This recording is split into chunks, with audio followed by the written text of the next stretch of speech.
Hello and welcome to Meandatory. I'm your host, and today I'm going to talk about me and Retro Studios. Retro Studios is a development team which is working for Nintendo. It's been doing this since the GameCube era, and they were initially destined to make several games. A sport game, an RPG, a bunch of different games. At least they were working on these titles. When they showed the games to the big guys at Nintendo, they basically didn't get received very well, to say it mildly. This didn't stop them though. They ended up working on a Metroid Prime. Started as a third-person shooter, ended up as a first-person shooter, or as some would say, a first-person adventure title. Retro Studios have since gained massive critical and fan success. The Metroid Prime series was what you could call a hardcore game series.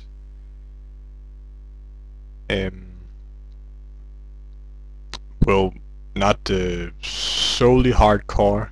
It's in and of itself fairly easy to pick up and play, but it is made for a different audience than Wii Sports is. It is a very deep game, complex game, and that is why I refer to it as a hardcore title. But they have also proven themselves as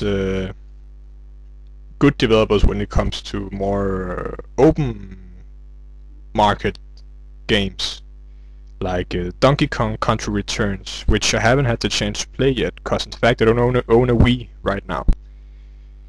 And that game has sold really well. I mean, really well. If you combine the sales of Metroid Prime 1 and 3, I'm pretty sure Donkey Kong alone has more sales than that. And don't forget that Metroid Prime 1 had pretty nice sales. It was Game of the Year in many magazines and lists.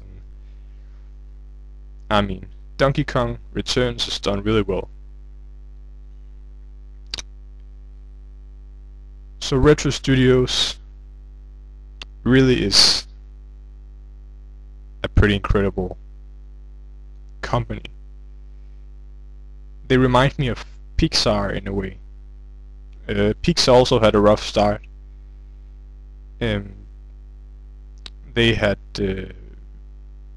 been fighting to make a 3D movie. Actually, they've been dreaming of that. Many of the people at Pixar for, I don't know, maybe 10 years, maybe 25 years, maybe 30 years. I have, maybe not 30 years, but 20 years maybe. They've been dreaming of making a full picture, which means about 1 hour 30 minutes of story, cohesive story, only made with the 3D animation. This was a dream. And they also got a rough start when they finally got the opportunity to make a full-length movie by Disney. They screwed it up majorly. They were actually told to pack everything together and stop making the storyboards because it was going really horribly wrong. But they got themselves together. I think in a couple of weeks they actually managed to put out what we know today as Toy Story, and it's all gone up from there pretty much. Retro Studios, as I mentioned, went through a rough start as well, and now they are I mean, honestly, they are my favorite development team, and they are a reason why I'm proud to be a gamer. I believe they make deep experiences, and they value the richness of video game worlds, which is something I like. I always like to get lost in the video game world. To me, it's not all about the competition of it and the perfect runs and all that. To me, something that's always been appealing about video games is getting lost in another world.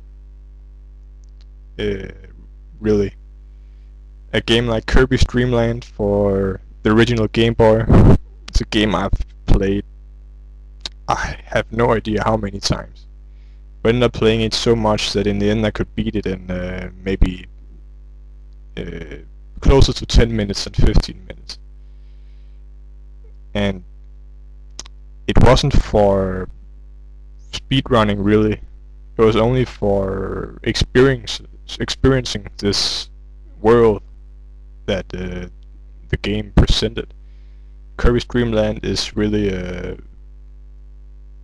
great game in this sense of discovering places and such.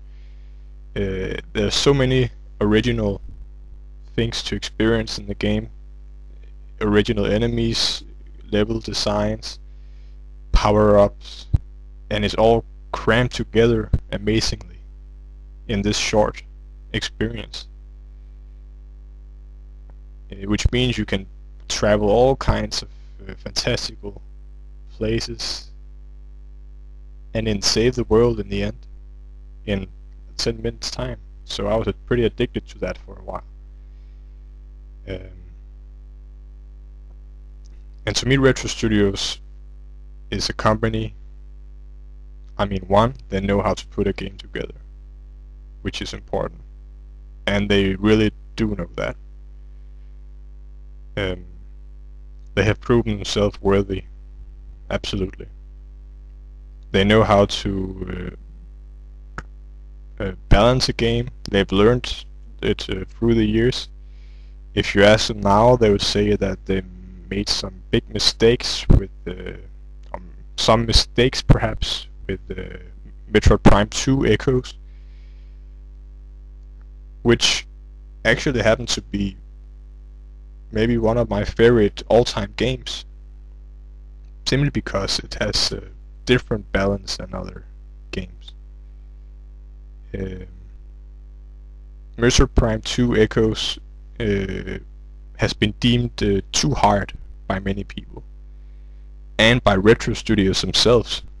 They've said in interviews that Metroid Prime 2 Echoes was in fact meant to be a more hardcore version of Metroid Prime 1, in the way that people that have already beaten Metroid Prime 1 now are able to do some tougher things.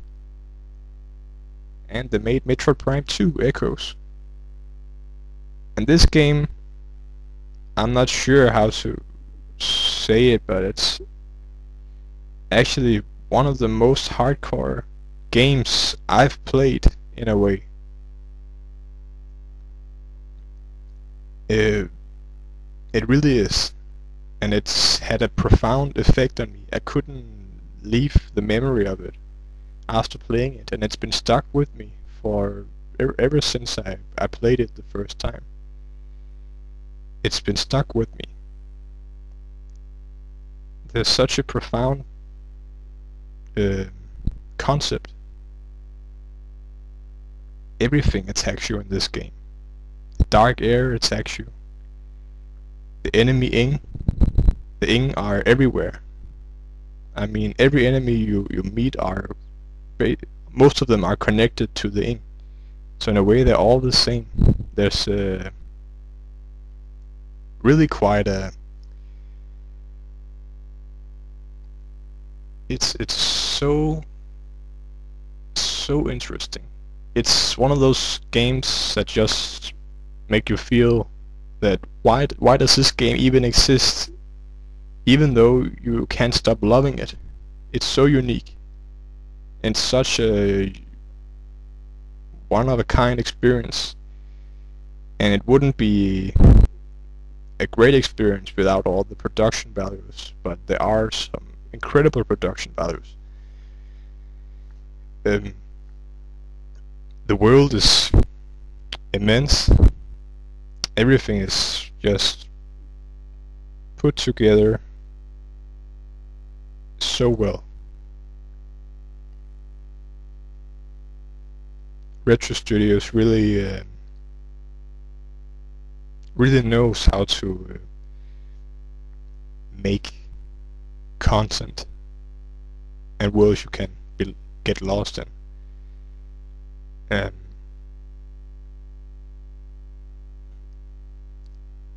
When I first saw the trailer for Donkey Kong Country Returns, the last title made by Retro Studios, I was psyched, to say the least. Even though I haven't played it yet. But that's not... If I had a Wii, I would play it in an instant. I mean, I'm almost planning to get a Wii just to play it now. Later I will. As well as Metroid Prime Trilogy. Even though I've beaten all the games before. But what I'm trying to say is, when the trailer came for Donkey Kong Country Returns, I was really kind of confused that people weren't more excited about it. It's like they didn't even recognize Retro Studios' involvement.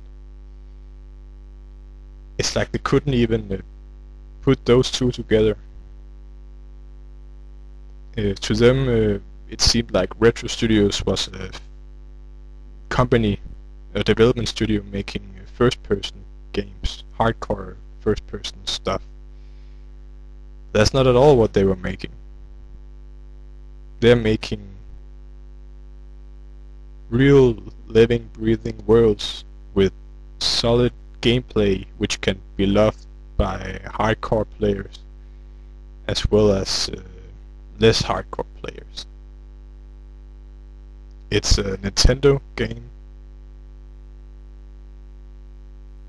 with something else added to it. This Retro Studios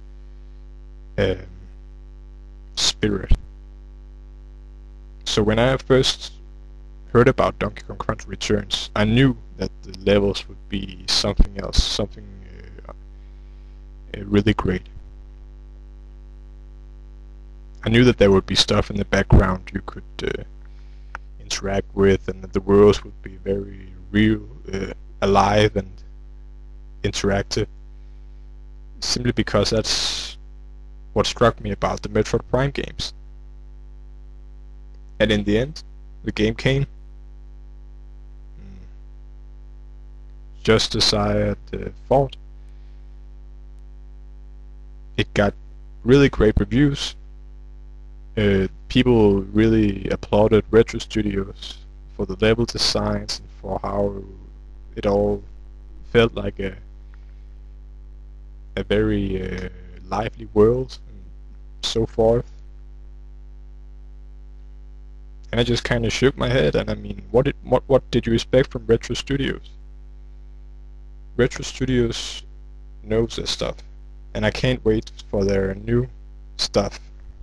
I hope to see them at the E3 next week. Hopefully for... I mean, I don't even care what they're making. I just want to see what they're up to. I don't even care if it's a Mario game or a Zelda game or another Metroid Prime or... yeah, I don't care. Or a new IP. Maybe they're making a new IP. I don't care. As long as it's Retro Studios, I'm all ears, eyes, and everything else. So that's me and Retro Studios.